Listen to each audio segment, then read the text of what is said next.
Nos últimos anos e décadas, a inclusão de crianças com necessidades especiais evoluiu consideravelmente. Ainda assim, há quem diga que a inclusão nas escolas brasileiras é uma na teoria e outra na prática. O que podemos fazer para melhorar esse quadro, seja pública ou particular? Será que a maioria das escolas ainda não está preparada para receber crianças com necessidades especiais? Diante desta realidade, como fazem os pais? No caso das escolas, não basta aceitar a criança, o que inclusive é lei, mas é preciso também dar condições para que ela se desenvolva no ambiente escolar. E nós, enquanto sociedade, estamos preparados para promover a inclusão? Esse é o tema central do nosso encontro de hoje. E para nos dar mais esclarecimentos, nós recebemos a psicóloga e professora Luciana Martins Quixadá, que também é doutora em educação. Seja bem-vinda e obrigada por atender o nosso convite. Obrigada, Ana.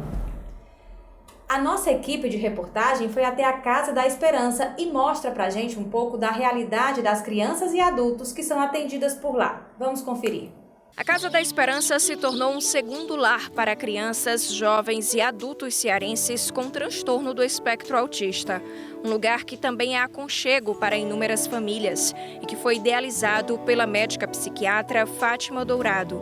Mãe de 6 filhos, sendo 2 autistas, Fátima sabe bem como é não ter um lugar que aceite seus filhos como eles são. Não tinha nenhuma clínica, nenhum centro de atendimento público ou privado voltado para essa parte da população. E só tinha uma escola que aceitava naquela época. Quando meu filho Jordano completou 13 anos, ele foi convidado a se retirar. Então eu me lembro até que a coordenadora disse: Fátima, sinto muito que Fortaleza não tem nenhum outro lugar onde ele possa frequentar. Há 28 anos, a Casa da Esperança tem transformado vidas e tem sido a base da garantia de direitos de pessoas com autismo e transtorno de desenvolvimento. Atualmente, são atendidas aqui cerca de 800 pessoas, entre crianças, jovens e adultos. Rebeca é mãe do Ismael, que há pouco mais de um mês vem sendo acompanhado na casa e quer saber os resultados. Ele tinha muita dificuldade, ele andava de ponta de pé, ele não raciocinava, né, falava com a gente. Hoje em dia ele já fala, já chama mamãe e papai, coisa que ele não fazia. Pois é, mas antes da Casa da Esperança existir, os desafios dos pais eram muitos. Isso porque o autismo era visto como algo incomum na sociedade e direitos à educação, por exemplo, eram violados e impediam o desenvolvimento de pessoas com autismo. Hoje é obrigatório que todas as escolas garantam que os autistas possam receber educação com seus pares cronológicos. É ridículo pensar que eles não deveriam ter direito nem à educação. Então, direito à saúde, à assistência social.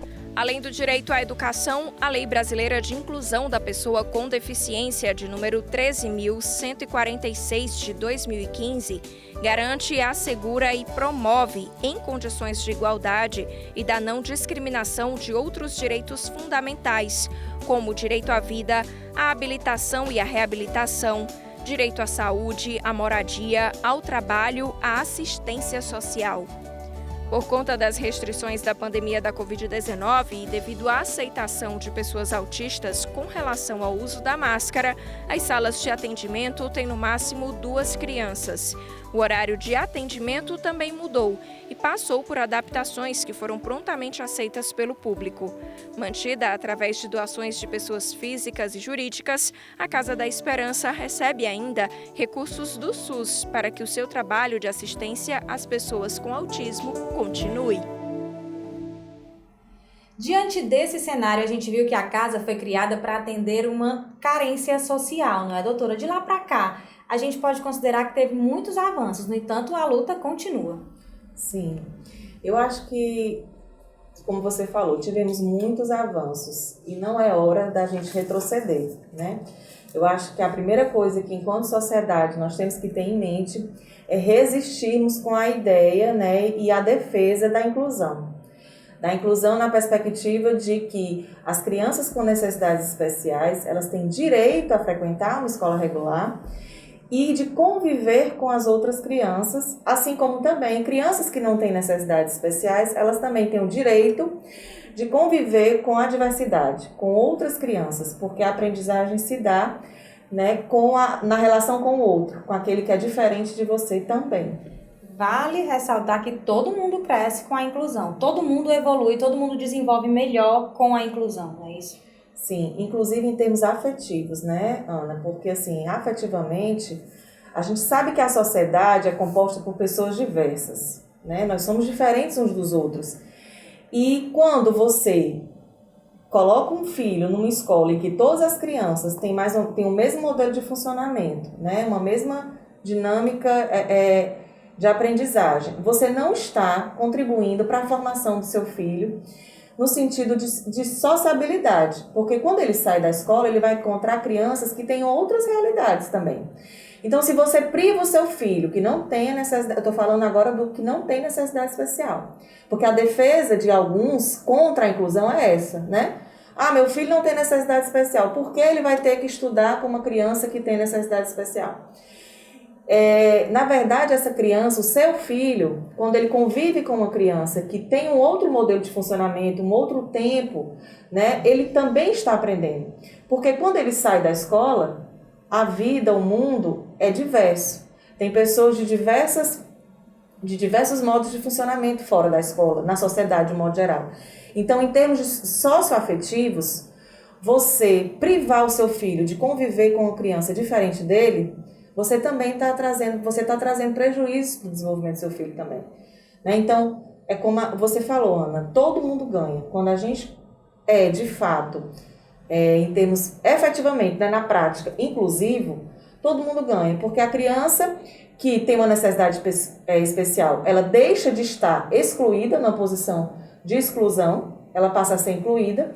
Isso é um grande ganho para ela, né? Ela passa a ser aceita, ela passa a ser reconhecida como um sujeito que também pode aprender. Mas a criança também que não tem necessidade especial, ela também está ganhando, porque ela está se desenvolvendo socioafetivamente, reconhecendo que o mundo não é só a partir da sua dinâmica, né, pessoal, do seu modelo de funcionamento ou de aprendizado. Existem outros ritmos, né, que a gente precisa aprender a conviver também. Agora, e a escola é o melhor ambiente para isso, sem dúvida, né? Agora também a gente pode dizer que cada deficiência tem a sua necessidade. Sim. Como é que os pais, eles podem, o que pode auxiliar esses pais na hora de escolher uma escola, na hora de ver se a escola realmente é inclusiva, não só na teoria, como também na prática, para dar as ferramentas que possam estimular o desenvolvimento daquela criança? Assim como as deficiências são diferentes, né? As escolas também são diferentes. Então, eu sei de muitas histórias, né, de pais que fazem verdadeiras peregrinações nas escolas para que a escola receba o seu filho. E isso vai desde uma deficiência no sentido de uma criança que nasceu com uma alergia à proteína do leite, por exemplo. Né? É uma necessidade especial. É uma necessidade especial, não é deficiência, né? Vamos tirar esse termo. É uma necessidade especial. Então, ela passou por várias escolas porque essa necessidade muito específica, uma criança que precisa de uma creche, porque a gente sabe que na creche o alimento é algo muito, né, que as crianças têm muito acesso, as crianças lancham na creche, né, almoçam muitas vezes, e ela não encontrava essa escola que acolhesse, até que teve uma escola que, mesmo que não tivesse nenhuma criança com esse caso, a escola se dispôs a modificar a sua dinâmica, a nutricionista se dispôs a criar um cardápio específico para essa criança, né? Então foi criada toda uma estrutura de cuidado que essa criança conseguiu ser acolhida, né? Então, assim, não se trata de, por exemplo, eu acho que muito mais do que o pai ir numa escola. Se existe essa escola que já faz essa aceitação, ok. Mas eu acho que a família pode ir numa escola que ainda não tem experiência com aquele tipo de necessidade especial, mas se houver uma abertura por parte da escola, da direção da escola, do corpo pedagógico, de acolher aquela criança, de mudar, de modificar a sua rotina, né, em favor né? Tanto em manter os que já estavam, mas também de receber essa criança que tem essa necessidade, eu acho que é possível. Mas aí é onde eu penso que vai além da demanda da família só, além da família querer. Eu acho que também a escola, né, enquanto instituição que vai fazer esse acolhimento, também precisa ter essa abertura, né?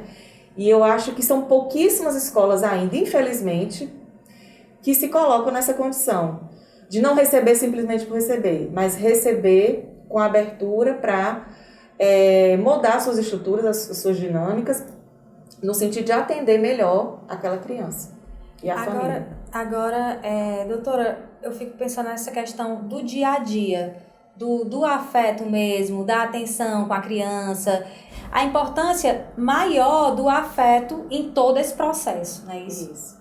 E quando a gente fala de escola, a gente sempre pensa na parte cognitiva, né? Sempre a gente vai na parte do aprendizado, porque essa criança está aprendendo em termos de conteúdo, né? Numa perspectiva conteudista também. E a gente esquece que, no caso específico, eu vou falar especificamente da educação infantil, o que não significa dizer que nas outras séries isso também não é necessário, mas na educação infantil o afeto é algo muito importante. A escola, ela não é só um espaço para a criança de aprendizagem de conteúdo, mas é um espaço também de cuidado, onde ela vai receber, onde deveria, né, receber também um afeto, uma atenção. E outra coisa que as escolas também muitas vezes esquecem, a brincadeira, momentos lúdicos, de descarga de tensão, de liberação de prazer, né, que são muito anteriores ao beabá em si, né, quando a gente fala de crianças pequenas, de crianças até 5 anos, em processo de alfabetização. Por mais que esse processo de alfabetização já possa acontecer, não significa dizer que você vai ter que deixar de lado outros aspectos do desenvolvimento da criança que são tão importantes quanto, né? Que é a questão afetiva, motora, né? E a ludicidade, ela ajuda num âmbito e em outro.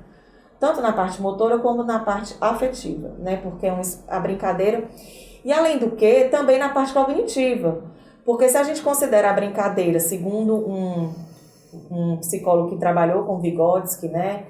O Leontiev, ele dizia que a brincadeira é a atividade principal da criança. Ele tinha uma teoria da atividade em que ele dizia que, no caso da criança, a brincadeira funciona como atividade principal.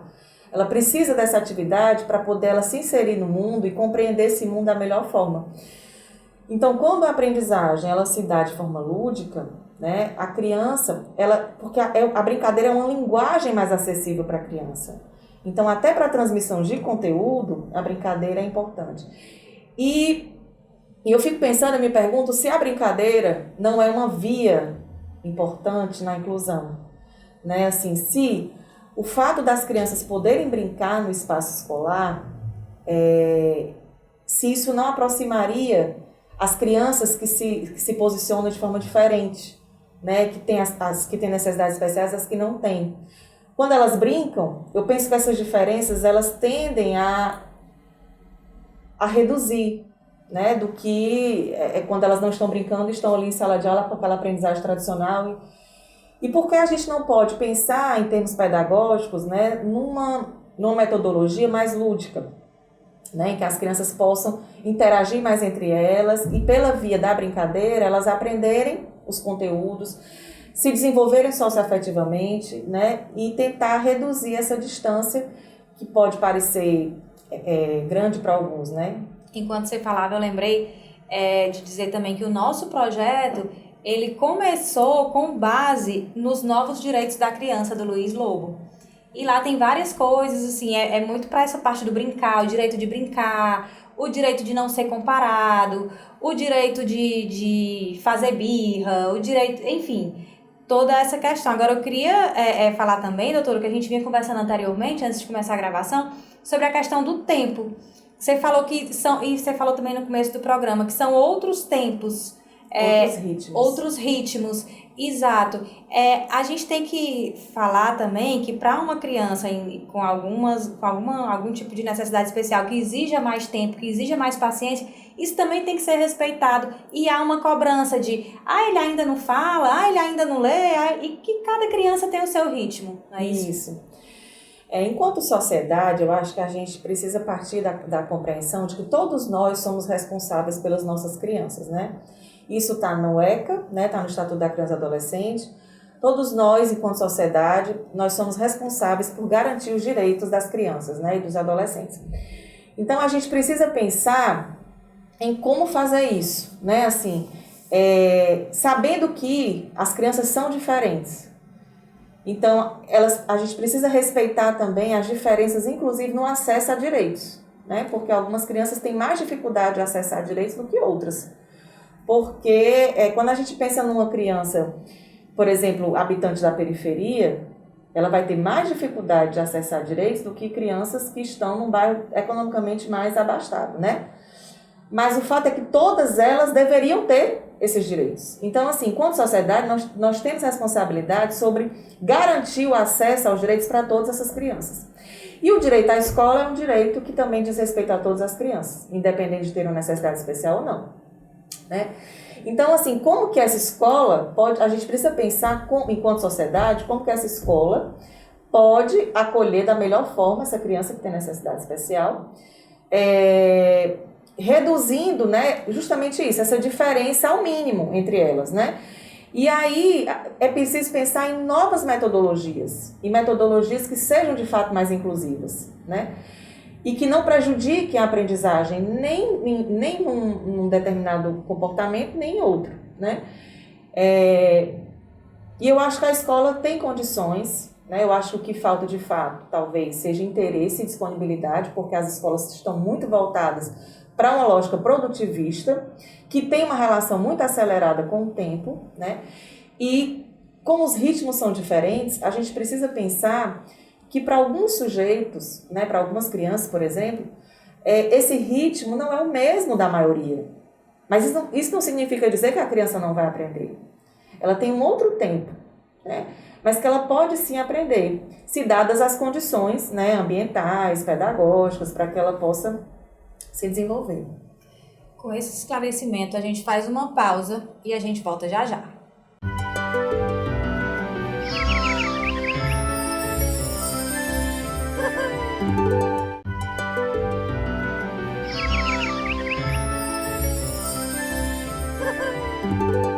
De volta com o Desenvolvendo com Afeto, que hoje fala sobre inclusão, com a doutora Luciana Quixadá. Vale lembrar também, doutora, que é importante falar da inclusão na família, não é? Aquela criança, ela precisa ser acolhida também no lar, no seio familiar. E os pais, para buscar uma ajuda, um apoio, um suporte, como agir, como ter afeto no dia a dia para o desenvolvimento dessa criança?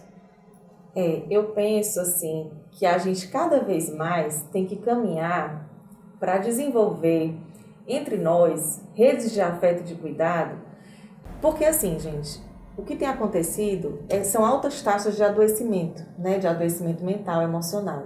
Então, os serviços que fazem esse tipo de cuidado estão muito sobrecarregados. E a gente precisa pensar quais outras estratégias nós podemos desenvolver de prevenção, para não chegarmos a um adoecimento. Porque o que acontece muitas vezes com algumas famílias é que os pais ficam adoecidos, né? Às vezes a mãe tem uma depressão pós-parto, a depender da relação que ela estabelece com aquele filho que chegou, seja um filho que não tem uma necessidade especial ou que tem, né? Pode acontecer a depressão pós-parto, pode acontecer em ambas situações.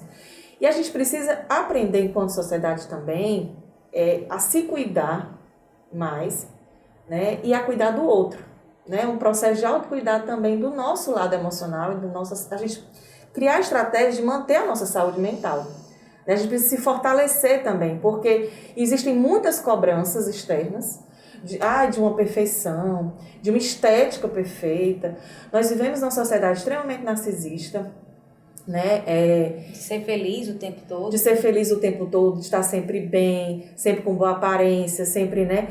E aí, quando você recebe uma notícia, quando você está grávida, são altas expectativas também, né, na gravidez, né? Uma mãe, na maior parte dos casos, a mãe quer muito aquele filho. E a gente também sabe que na nossa sociedade, eu costumo dizer que nós temos vivido uma indústria da maternidade, que é um processo em que existe toda uma rede de serviços em torno daquela futura mãe, né, da grávida.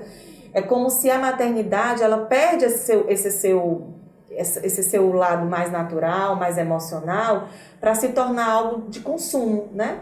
E aí, essas mães, elas passam a gravidez toda idealizando esse bebê.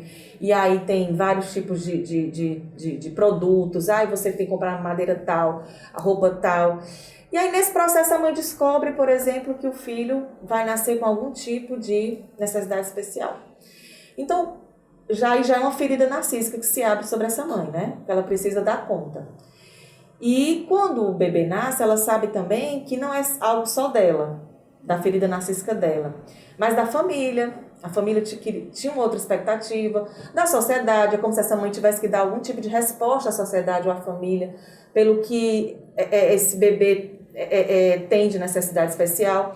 Então, assim, é algo que a gente precisa lidar no sentido de que, na nossa vida, nós vamos ter que lidar com as diferenças, com diferentes situações.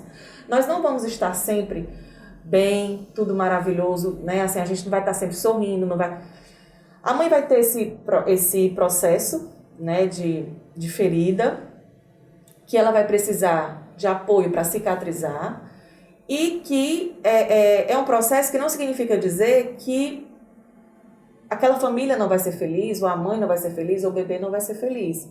Mas, assim, é preciso uma ressignificação, né, dessa experiência. Ela vai precisar de um apoio, que seria muito bom se ela encontrasse realmente esse apoio no ambiente familiar ou de pessoas muito próximas. Mas, se não encontrar, ela precisa buscar, sim, uma ajuda profissional, né?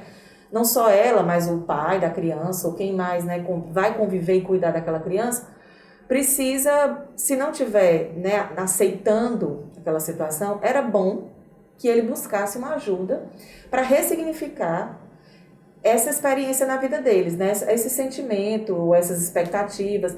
E aí a gente sabe que tem os serviços, né, de apoio psicológico e tal. Mas e aí eu volto à questão, né? A gente precisa pensar isso tanto para as crianças que podem nascer com uma necessidade especial, como para as que, aparentemente, a gravidez está tudo ok. Porque a gente precisa, sim, pensar, esse é o meu ponto de vista, né? Do que nós estamos fazendo com as nossas grávidas, assim. Existe uma cultura aí muito que idealiza a maternidade de um jeito, que quando a mãe tem um filho, que o filho vem para o colo, é uma festa você ter o filho no seu colo, mas a gente sabe que tem processos muito difíceis, a gente não dorme, o nosso corpo muda, né? Então, assim, essa ilusão que a gente cria quando está grávida, inclusive, quando o bebê nasce, a amamentação é um processo que não é um processo fácil, mas não significa dizer que seja ruim. Pelo contrário, depois que você passa aqueles primeiros momentos, aqueles primeiros dias, é maravilhoso. Mas você precisa passar pelos momentos difíceis, né? Para poder você descobrir essa maravilha depois. Então é isso. O que eu sinto é que a gente tem vivido um movimento muito de negar ou de não acessar as dificuldades, ou o que é mais difícil, ou o que vai, né? O que a gente pode, de repente, ter que ouvir uma coisa desagradável da sociedade, por isso eu não vou fazer tal coisa. E, na verdade, a gente precisa pensar que, às vezes, para a gente alcançar aquela harmonia, ou aquela tranquilidade, ou aquela alegria, a gente precisa trilhar, às vezes, um caminho cheio de pedras, né? Mas que não necessariamente vai ter um final ruim, um final triste, né? É um desafio, são desafios que a gente precisa, às vezes, enfrentar.